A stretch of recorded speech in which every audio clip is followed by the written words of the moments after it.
வெற்றிவேல் வீரவேல். இன்னைக்கு சூரசம்ஹாரம் ஷஷ்டின் 6வது நாள்.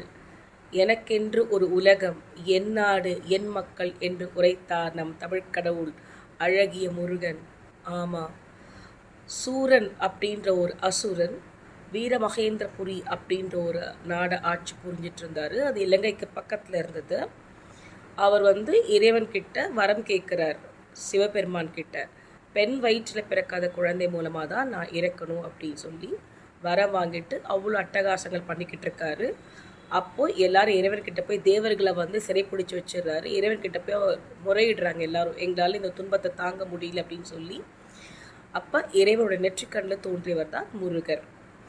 இந்த நம்முடைய முருகர் சக்தியுடைய திருவேல் வாங்கிக்கிட்டு வராரு சூரன் அழிக்கிறதுக்காக.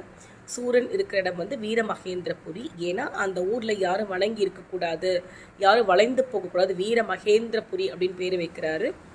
அப்படி இருக்கக்கூடிய அந்த அசுரனை சொல்கிறாரு. ஆனால் அந்த அசுரன் யார் பேச்சு கேட்காம ஆணவத்தை ஆடிட்டுருக்காரு. அப்போ சக்தியோட வேலால் அவரோட அழிக்கிறதுக்கு வரார் கந்தன். அவரை மாமரமாக மாறி நிற்கிறான் அந்த அசுரன். அப்போ அவரோட வேலால் அவரை ரெண்டாக பொழக்கிறாரு.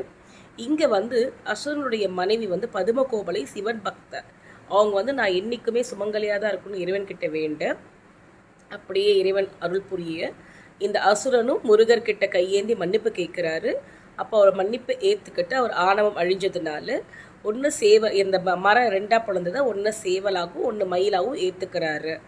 எப்படி மயில் வானத்தை பார்த்தாக்கா மழை வரும்பொழுது தன் தோகையை விரித்து ஆடுமோ, அந்த மாதிரி என்னுடைய கருணையாக முருகனுடைய கருணையாக இந்த உலகத்தில் இது இருக்குது அப்படின்றத பறைசாற்றத்தான். மேலும் பார்த்தீங்க அப்படின்னாக்கா, இந்த 6 நாளும் நம்ம சஷ்டி விரதம் இருக்கும் பொழுது நம்ம எண்ணத்தில் இருக்கக்கூடிய ஆணவம், அகம்பாவம், பொறாமை, கெட்ட எண்ணங்கள், மற்ற பால் அதாவது நம்ம இன்னொரு பால் இனத்து மேலே இருக்கக்கூடிய கவர்ச்சி, அதுக்கப்புறம் நம்முடைய அறியாமைன்ற இருள், இது எல்லாமே நீங்கணும் அப்படின்றது தான் இந்த சூரசம்ஹாரத்துடைய தாத்பரியம்.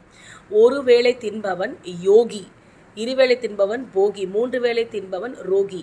இந்த ஒரு வேளை தின்று, அதாவது உணவு உண்டு நம்ம விரதம் இருக்கும் பொழுது நம்ம மனசு தூய்மையாகும், கெட்ட எண்ணங்கள் அழியும்.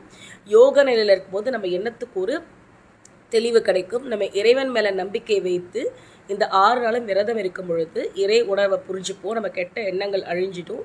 அதனால தான் எனக்கென்று ஒரு நாடு முருகன் ஏற்படுத்தி கொடுத்தது வழிபாடுகளோட முறை. அது நம்ம தமிழுக்கே உரிய ஒரு சிறப்பு.